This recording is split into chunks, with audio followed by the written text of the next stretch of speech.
is KCAL News, Los Angeles. Welcome to KCBS 11 on CBS Los Angeles and streaming on CBS News Los Angeles. Jamie Lucas. We start with our next weather alert.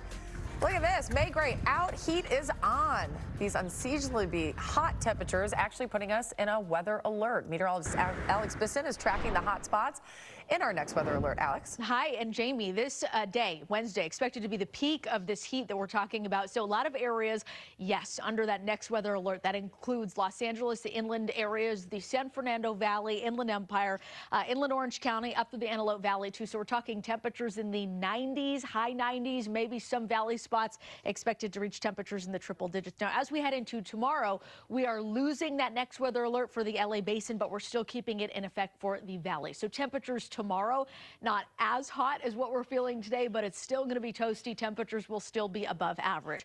We look live over Santa Monica, not a cloud in sight. We're seeing a lot of blue out there. Temperatures this afternoon rising to near 100 degrees across the valleys, the Inland Empire, 80s up in the mountains, high 80s, LA, Orange County. We're going to talk about a cooler weekend ahead, what to expect for Memorial Day Monday. That's all coming up in just a few minutes. Jamie.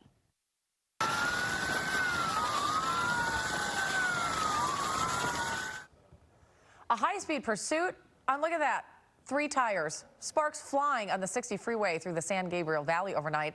Riverside police were chasing the driver for failure to yield. He led authorities through the 60 and the 57 split to the 710 all the way to East LA. He eventually ditched the truck and was arrested.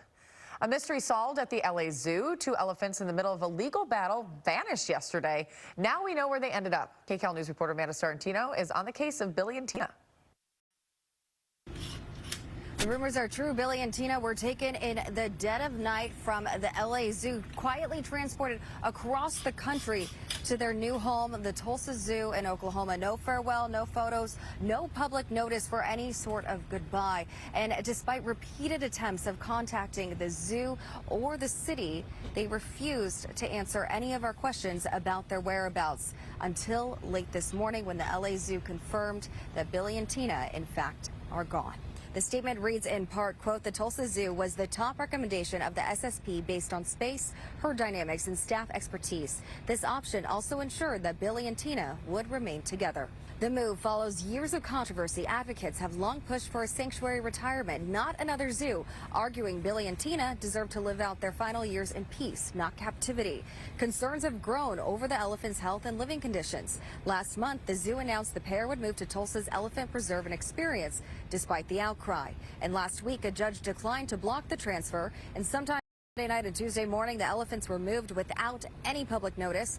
Judy Mancuso, founder and president of Social Compassion and Legislation, is one of many outraged by the secretive move.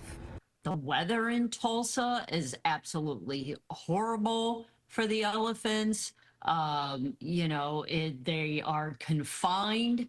We've heard that they're going to put Billy in a breeding program when they could have had 65 acres each at a sanctuary. The silent departure stunned the community. By Tuesday, zoo-goers found the enclosure empty. SkyCal confirmed the elephants were gone. April's announcement of the Tulsa move prompted protests, outrage, and multiple lawsuits. Activists tell me this fight is not about where the elephants are. It's about where they should be. And while a sanctuary may be a possibility for the future for these Asian elephants, for now, Billy and Tina's new home is the Tulsa Zoo. At the LA Zoo in Griffith Park, I'm Amanda Starantino, KCAL News. Amanda, thank you. United Airlines flight bound for LA forced to return to Hawaii after a security threat. A spokesperson for the airline says the threat was written on a bathroom mirror on flight 1169 from Honolulu to LAX. 339 passengers and 10 crew members were on board.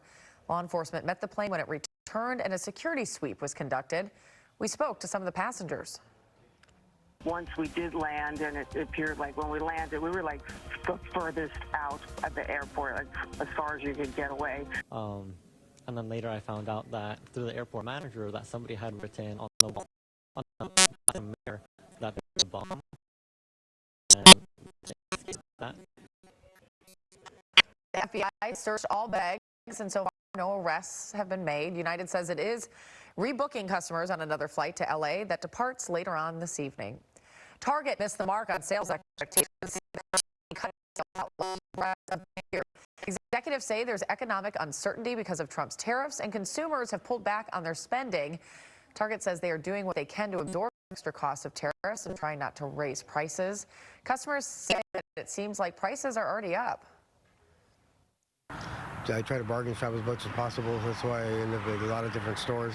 The prices are up everywhere pretty much. Even the dollar stores don't cost $1 no more, you know. Another factor in declining sales at Target, some customers have been boycotting the store after they announced earlier this year that they would phase out some of their DEI initiatives and programs aimed at helping Black-owned businesses. Let's go ahead and take a live look at the numbers on Wall Street. You can see the Dow is down pretty significantly. You also had Walmart reporting about their tariff situation as well, but Lowe's saying they're going to take the brunt of the impact. The Dow now down 722 points. Still ahead, President Trump and the president of South Africa clashing in the Oval Office over the Trump administration's claims